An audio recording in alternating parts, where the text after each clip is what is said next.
Hai semuanya, gimana kabar kalian? Semoga selalu dalam keadaan baik. Jadi di video kali ini, seperti biasa, ini adalah segmen analisa pagi di mana kita akan mengupdate, membahas seputaran pergerakan dari market Bitcoin. Teman-teman, hari ini tanggal 27 November 2022 dan ya, kita akan coba ulas seperti apa kondisi dari market Bitcoin untuk saat ini. Teman-teman, kita akan mulai dulu dari beberapa news. Ini news dari blockchain di mana katanya Poloniex Exchange ini adalah exchange milik dari Justin Sun, founder dari Tron ya. Dia akan melakukan merger, teman-teman. Jadi menggabungkan dua exchange besar, Poloniex dan juga Huobi Exchange. Dan ini akan menarik seperti apa perkembangan dua exchange besar ini kalau di merge, karena Huobi sendiri adalah salah satu exchange yang juga cukup populer ya di Jepang, yang penggunanya juga sangat banyak, dan kalau ini di merge mungkin saja bisa meningkatkan aset mereka sehingga bisa membuat perusahaan ini menjadi lebih besar lagi ke depannya. Itu harapan dari kedua eh, pihak ini, teman-teman, dalam merge yang akan mereka lakukan ke depannya. Kita nggak tahu pasti kapan merge-nya, tapi penangguhan penarikan untuk BNB itu sudah mulai diberlakukan ya, terutama dari BNB Smart Chain-nya itu udah nggak bisa melakukan penarikan lagi dari Poloniex Exchange. Mungkin kedepannya bakalan ya kita akan bisa melihat seperti apa merge yang akan dilakukan oleh dua platform besar ini. Terus juga Binance ini menginisiasi yang namanya Industry Recovery Initiative atau IRI. Ini adalah salah satu cara untuk Binance bisa berkontribusi dalam pemulihan market kripto yang sudah crash seperti saat ini, teman-teman. Web3 leaders join Binance to spearhead Web3 industry recovery initiative. Jadi ini adalah salah satu program yang dilakukan Binance, bagaimana cara mereka bisa memberikan bantuan ya untuk perusahaan-perusahaan. Di sini sih yang fokus mereka adalah perusahaan-perusahaan yang berbasis dengan Web3, entah itu mereka yang membuat token ataupun yang ada di industri-industri sekitarnya. Jadi ini bisa dibilang salah satu cara supaya bisa meningkatkan kembali likuidasi yang ada di market, supaya para developer ini bisa tetap develop project-project mereka. Jadi supaya mereka nggak collapse, teman-teman. Karena kalau mereka satu persatu collapse dengan kondisi makroekonomi yang udah minjem uang susah ya kan, karena memang maksudnya bunganya dinaikkan, sehingga kalau project-project ini, perusahaan-perusahaan ini mau membuat yang namanya project baru atau memperbesar project mereka, itu tentunya akan kesulitan dalam hal pendanaan. Jadi Binance menginisiasi ini untuk bisa memberikan kemudahan, teman-teman. Jadi ini salah satu good news. Terus dari kalender ekonomi sih nggak terlalu gimana-gimana, karena memang dalam kondisi weekend ya kan. Hari ini hari Minggu, besok kita bakalan dapat closing time frame weekly seperti apa kondisi dari market. Mungkin kita bahas dulu dari weekly time frame seperti apa. Nah, dari weekly time frame so far so good. Kalau Bitcoin bisa sustain bergerak mungkin sideways di perdagangan hari ini ya, dan bisa closing di kisaran 16.500, ini salah satu tanda yang juga masih terbilang baik lah. Tapi kalau dia justru closingnya di bawah dari 16.500, mungkin ya mungkin masih baik tapi nggak akan terlalu baik. Jadi harapan kita sih dia nggak bakalan closing di bawah dari 16.300 untuk weekly closing besok.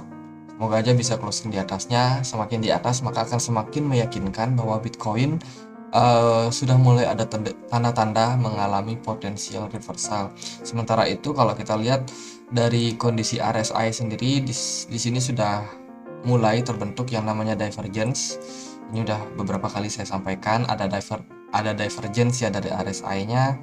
Dari pergerakannya cenderung turun tapi indikatornya udah mulai naik. Ini adalah salah satu indikasi reversal bakalan terjadi, teman-teman. So hati-hati buat teman-teman yang masih pegang koin-koin down, yang masih suka short market, hati-hati.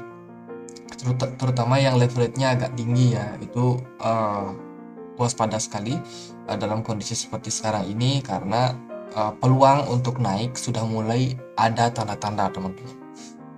Jadi menjelang Desember ada window dressing nanti, mungkin the Fed juga nggak akan terlalu hawkish. Ini bisa menyebabkan indeks dolar mengalami penurunan. dan likuidasi di market mungkin akan lebih banyak kepada saham dan juga komoditi, termasuk Bitcoin salah satunya. Maka dari itu harus lebih berhati-hati. Terus kalau dari time frame daily, teman-teman saat ini posisinya Bitcoin masih terbilang ya nggak terlalu gimana-gimana juga.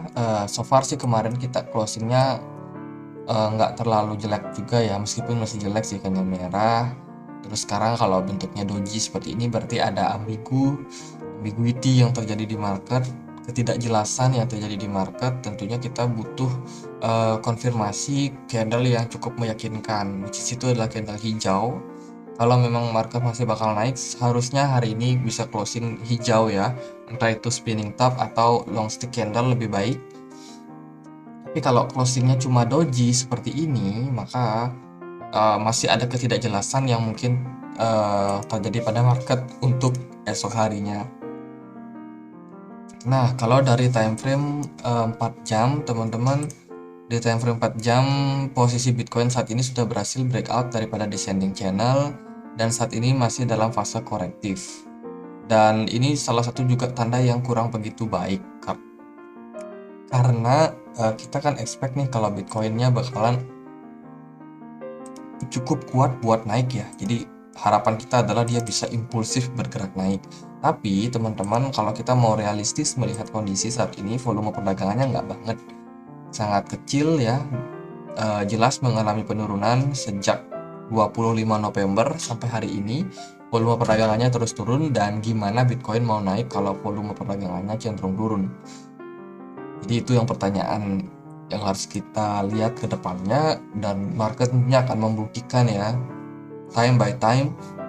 Tapi kalau untuk saat ini menurut saya masih bakalan tetap dalam kondisi yang sideways, cenderung melemah disertai dengan volume yang turun. Kecuali nanti siang, nanti sore, nanti malam itu bakalan ada sedikit pergejolakan teman-teman, karena biasanya nih kalau menjelang closing time frame weekly itu market sangat volatile biasanya. Jadi saya pikir nanti malam itu berpeluang ya buat market volatile, terus juga sampai closing weekly besok seperti apa. Jadi itu yang mungkin bisa terjadi pada market. Tapi kalau untuk saat ini sih posisinya masih dalam kondisi yang korektif. Kalau teman-teman perhatikan juga, ini sebenarnya ya cenderung naik. Di sini dia sudah membuat yang namanya lower high baru, dan sekarang berpotensi untuk membuat low baru ya. Mungkin itu bisa membuat Bitcoin turun sampai kisaran 16.300, which is ini merupakan level area support ya yang berpotensi untuk disentuh untuk Bitcoin.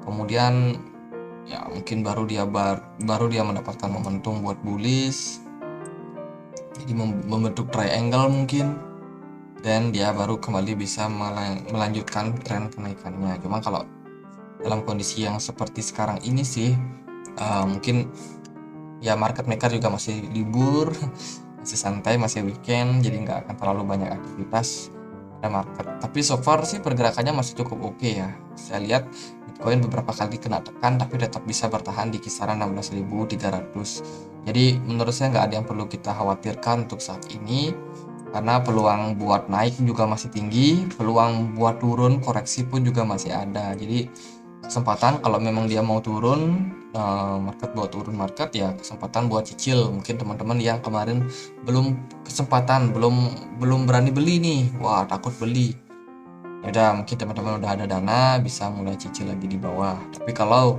teman-teman yang udah punya dana, nah roadmapnya masih tetap sama. Kalau menurut saya dia masih bergerak dalam sebuah falling wedge pattern dengan resistance yang paling dekat sih saat ini. Resistance kuat itu ya ada di kisaran 17.000, resistance kedua ada di kisaran 18.500, dan resistance yang terakhir ada di kisaran 19.200 something.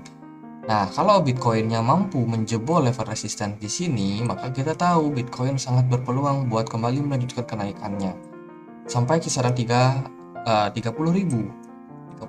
US dollar. Tapi kalau dalam posisi saat ini dengan volume perdagangan yang rendah, ini tentunya bakalan masih sangat-sangat kayaknya nggak mungkin nih Bitcoin bisa naik sampai sana. Jadi masih meragukan ya. Kita butuh yang namanya likuidasi yang lebih banyak di market. volume perdagangan yang lebih banyak di market supaya tren daripada market ini lebih meyakinkan lagi. Terus kalau juga dari segi pergerakannya, kalau amit-amit Bitcoinnya turun lebih dalam lagi, mungkin bisa turun sampai kisaran 16.000. Ya, 16.000 di level sini ini ada level support juga. Terus juga di kisaran 15.500 juga masih ada support kuat, teman-teman. Jadi ya sabarlah. Kalau teman-teman sudah punya planning buat serok nanti, ya bisa serok aja di level-level bawah tersebut. Kalau Bitcoinnya bisa turun ke sana lagi. Ya, kita juga nggak pasti kalau Bitcoin bakalan turun ke sana lagi, tapi kalau andaikan iya, maka itu kesempatan sih sebenarnya. Jadi gitu aja buat Bitcoin hari ini, karena nggak terlalu banyak yang bisa dibahas. Secara price action so far masih tetap baik, semoga masih bisa sustain sampai closing weekly besok. Oke, mungkin sekian aja untuk pembahasan kali ini, semoga bisa bermanfaat. Teman-teman, kalau kalian punya pertanyaan, punya koin lain untuk dianalisa, boleh langsung tulis di kolom komentar ya. Oke, sekian aja akhir kata saya Antri. Makasih.